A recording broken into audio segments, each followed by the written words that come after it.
Zaragon here, the world's most ear-travel tri-maximalist, and I am going to react to a song that I have had many reactions to over many times, but it's been a while since I've actually sat down and given it my undivided attention, along with the lyrics, and so here I go. It is Ultravox, Hiroshima Mon Amour.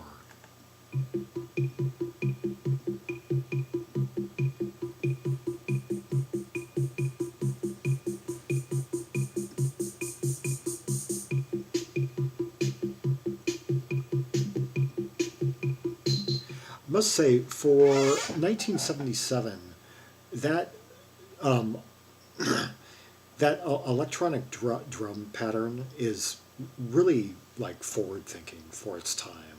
There hadn't really been much use of that in songs prior, and for it, particularly the way it's so upfront and everything, and it's rendered so crisp here. This came out in October of 1977.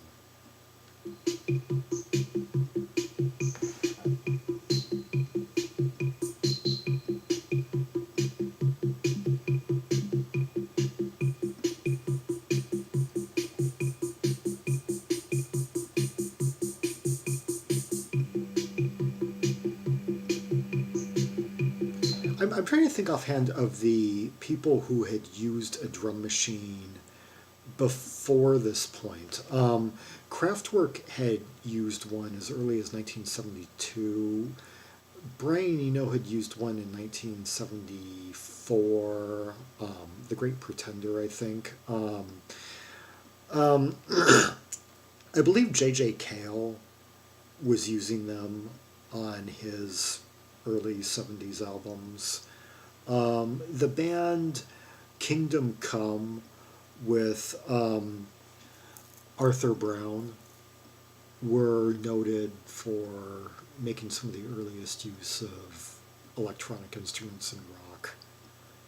And there are a few others that just are slipping my mind for that right now.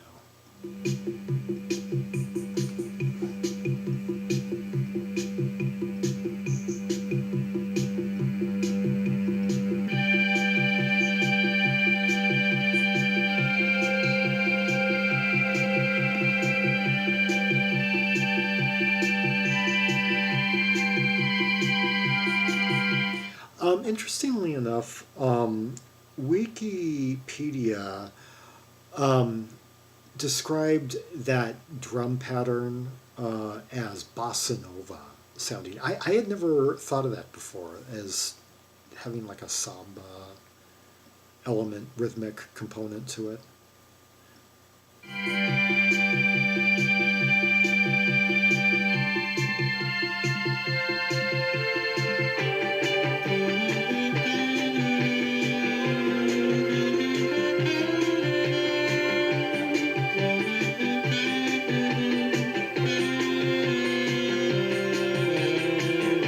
That saxophone is played by a fellow named CC. He was in another band, Gloria Mundi, who put out 2 albums of theatrical art punk. Trouser Press magazine once described them as the genesis of the new wave. Although I think I would compare them a bit more to Van der Graaf Generator than Genesis. If I was going to liken any new wave band to Genesis, it would be Magazine. Somehow we drifted off too far, communicate like distant stars, splintered voices down the phone, the sunlit dust, the smell of roses drifts on north, someone waits behind the door, Hiroshima Mon Amour. Let's see. Somehow we drifted off too far, communicate like distant stars, splintered voices down the phone, the sunlit dust, the smell of roses drifts, oh no. Someone waits behind the door, Hiroshima Mon Amour. 2 people seem to be parting ways after an all too brief encounter where little was communicated, although I'm pretty sure these lyrics are inspired by the movie, which I watched one time like 28 years ago. And what I know of the movie, it is about a French woman and a Japanese man who have sort of a strange relationship with one another at some point after the bombing of Hiroshima.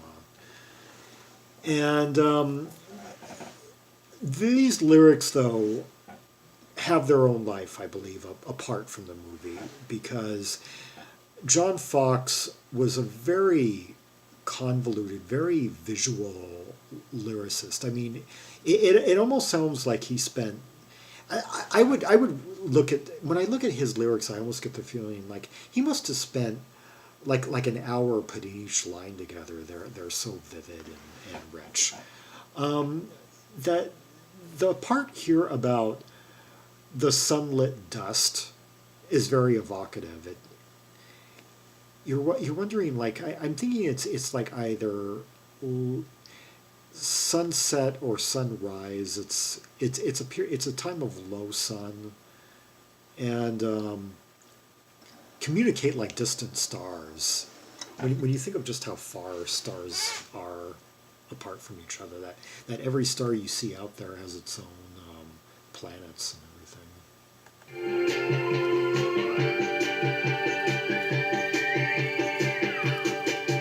Riding into city trains, dressed in European grey, riding out to Echo Beach, a million memories in the trees and signs of no.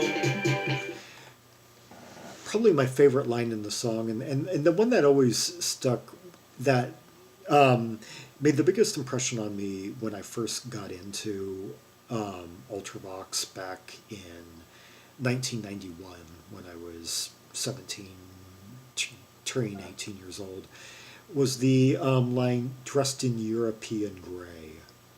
Well, the line before that's really important too, riding intercity trains. And I would listen to the song, and it would have me fantasizing about being like a 70s era Eurorail rider, dressed in really stylish attire and everything, just laying back, drifting off, in just a world of like art and visual imagery.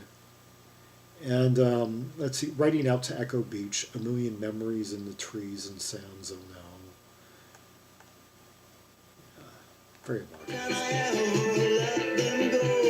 Hiroshima Mon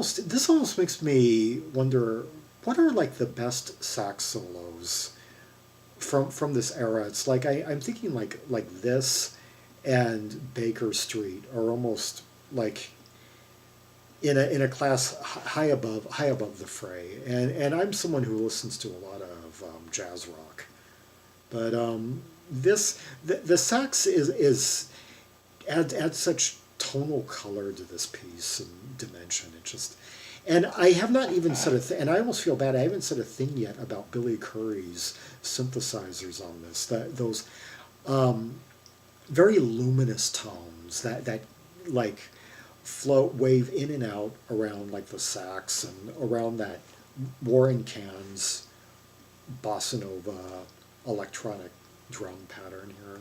beneath the autumn lake, where only echoes penetrate, walk through Polaroids of the past, features fused like shattered glass. The sun's so low, turns our silhouettes to gold. Hiroshima Mon Amour.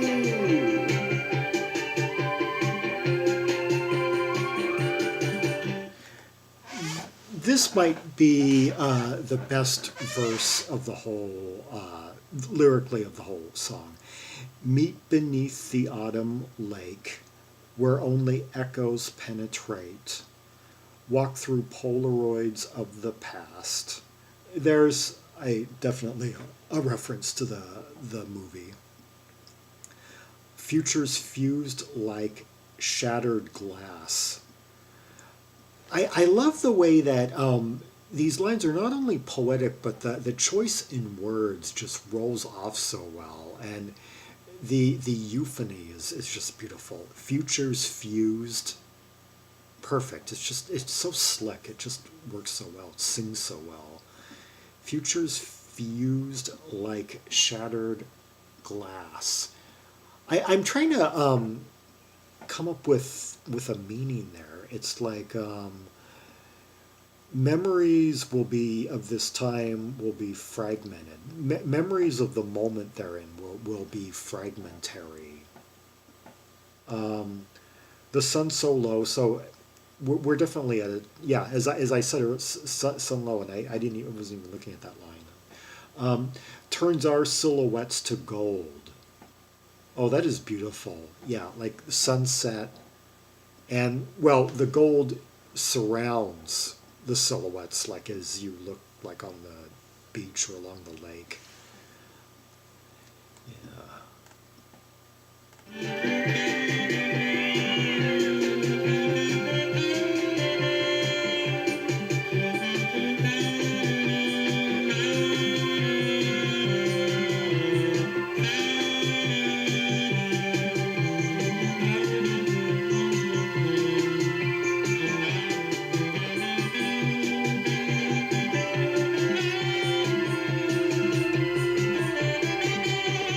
He's really starting to expand right there. Just I almost feel like he's starting to improvise, like the CC that is, and these arrangements, like this really smooth way of singing, with very English, kind of like English, but also very continental styled, like. This really is like the first aesthetic. It's the first aesthetic link in what would become the new romantic style, in that it was like English art rock that that leaned heavily like on European style, European imagery, European like cinematic influence, dating back to the 19 teens, dating back to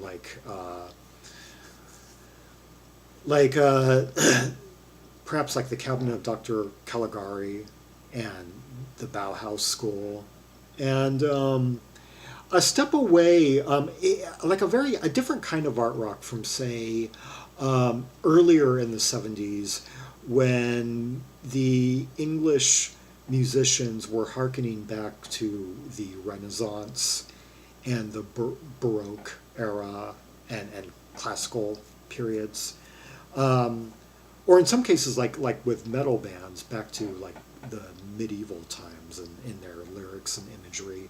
This is like a new template. It's like futurism combined with like Metropolis, Brave New World type futurism, combined with like 20s Dada, and of course like French New Wave, and this band was very visionary. John Foxx, Warren Cann on drums, Billy Currie on keyboards, Stevie Shears, little heard in this track, in fact maybe not heard at all, on guitar. He would soon depart the band. Criss Cross on bass, and CC guesting on saxophone. This is the closing track on their second album, Ha Ha Ha, released in October of 1977. Great album. Perhaps arguably their best song, a real innovative track. See the links in the description. Zaragon signing off.